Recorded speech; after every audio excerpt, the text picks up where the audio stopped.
Dobrý den. Tak, nový rok, paráda, ne? 2018. Já jsem se moc těšil, takže vás vítám zase u krásného našeho livestreamu. To, co tenhle rok bude jiný, tak je to hlavně to, že máme spousty inovací pro tenhle rok.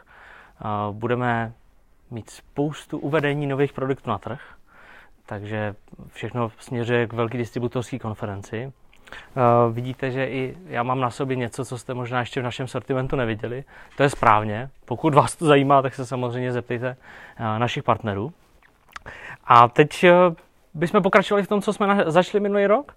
Minulý rok jsme začali ochranu dýchacích cest. A při ochraně dýchacích cest jsme se bavili o tom, jaký jsou rizika, jak se proti nim chránit.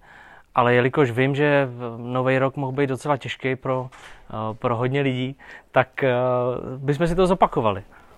Takže já jsem si pro vás připravil tenhle rok trošku obrázků. A teď vám ukážu to první. Bavili jsme se minule, že to, co by mohlo být nebezpečný pro vaše dýchací cesty, je prach. Takže kdybyste nikdy neviděli prach, tak takhle přesně vypadá. Takže to máme jednu část. A pak máme tu druhou, tu složitější. A to jsou plyny a výpary plynu. To je něco, co je mnohdy neviditelný a je to právě o to víc nebezpečný. Dneska to má být o tom, aby jsme si tady ty dvě nehezké látky rozdělili na produkty. A jaký produkty použít na jaký tady z těch dvou látek. Takže když poprosím kameramana, máme tady filtrační polomasky, to je to, u čeho to začíná. A u filtračních polomasek máme dva typy. Tím prvním typem je takovýhle mušlový tvar. Mušlový tvar se mu říká, protože připomíná mušly a nedá se nějakým způsobem změnit. Má takovýhle tvar, takže padne na obličej, doléhá, takže je prostě takhle v takovémhle tvaru. Pak tu máme druhej a ten druhej má určitý benefity a to je, že je skládací. Je skládací, takže když ho potřebujete, tak když ho nepotřebujete, potřebujete to na stavbu, teď ho ještě nepotřebuju, tak si ho složím do kapsy, jdu sebou.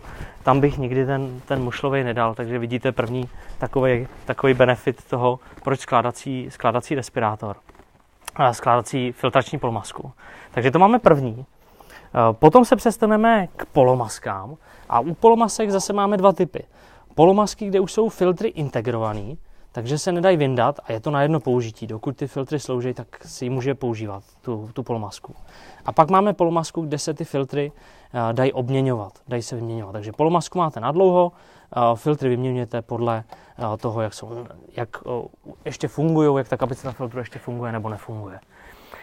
Bavili jsme se o tom, že plyny a výpary jsou nebezpečný nejenom pro dýchací cesty, ale i pro oči.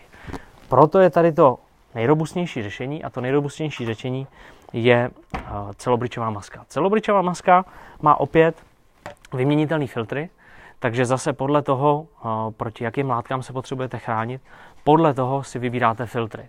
No a teď mi řeknete, no to je hezký, to jsi nám teda poradil, ale kolik těch filtrů je, kolik je různých řešení, podle čeho se mám řídit. No, připravil jsem si další obrázek s hodně textem a v tom obrázku vám to už bude jasnější. Ty filtry se dělí označují se dle barviček. Takže když se kouknete na ten filtr, tak na tom filtru máte první hnědou barvu a tou se označují organické výpary. Takže pokud je tam hnědá barva na filtru, je proti organickým výparům. Pokud tam máme šedý proužek, tak ten šedý proužek označuje anorganické výpary. Anorganické výpary, například syrovodík, fluorovodík, kyanovodík, samý nebezpečné látky. Pak tu máme žlutý proužek a ta žlutá označuje oxid siřičitý, chlorovodík, kyselinu sírovou, takže zase látky, s kterými se dost pracuje v průmyslu. Pak máme zelený proužek. Zelený proužek značí čpavek. Čpavek je mrcha. A pak máme proužek, tady ho nemáme, ale vidíme ho na tom schématu. Máme červený, ten je na rtuť, takže výpary a pády z rtuti. A pak máme bílý proužek a bílý proužek je proti částicím. Takže podle těch barevných schémat poznáte, jaký filtr máte mít. No jo, ale teď zase řeknete, no ale já vím nějakou látku a já nevím, do jaký skupiny to patří. No tak se vraťme k tomu, co jsme vám říkali na začátku minulého roku v newsletteru a zjistíte tam, že každá látka má svůj bezpečnostní list. Pokud ta látka je nebezpečná, tak má bezpečnostní list a v odstavci 8 najdete přesně, jaký filtry byste měli používat. Takže dle toho si najdete filtr a potom už jdete podle těch barviček a podle barviček naleznete ten správný filtr. Takže to jsme tak nějak shrnuli pasivní řešení ochrany dýchacích cest. Všechny tady ty řešení, které tady máme na stole, tak zahrnují jedno. Musíte mít dostatek kyslíku. Prostě musí být dostatek kyslíku. Takže pokud něco děláte a děláte to v uzavřeném prostoru, kde není dostatek čistého vzduchu, tak to tam prosím vás nepoužívejte. Nebo hodně větrejte, nebo to dělejte venku. To je úplně asi nejlepší varianta, kde máte jistotu, že tam bude dostatek kyslíku. Všechno tohle to bylo pasivní, protože vaše plíce vy musíte vynaložit energii, abyste právě přes ten filtr, který je součástí každého tady toho produktu, museli přefiltrovat skrz to filtrační médium, který je obsažený v celém tom těle té filtrační polomasky. Takže to je pasivní. Pak máme aktivní. Co je aktivní? No aktivní je, že tam máte nějakou jednotku, jenom tak ukážu na ukázku, máte tam nějakou jednotku a ta jednotka má v sobě nějakou baterku, a ta baterka vám žene, už vám filtruje za vás ten vzduch, takže vy dýcháte bez žádného omezení.